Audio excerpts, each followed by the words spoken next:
ginagawa namin ni Asset Hardan, natin namin yung trabaho. So ako lang yung pag-usap sa head, sa principal, and then si Asset Hardan nakikipag-usap siya sa mga teachers kung ano yung feedback ninyo, kung ano yung complaints ninyo, kung ano yung mga advice ninyo.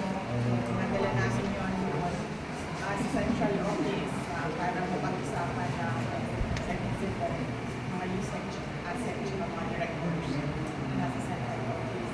Pag bumisita kami ng paaralan, dala namin yung tree planting, naman namin kanina,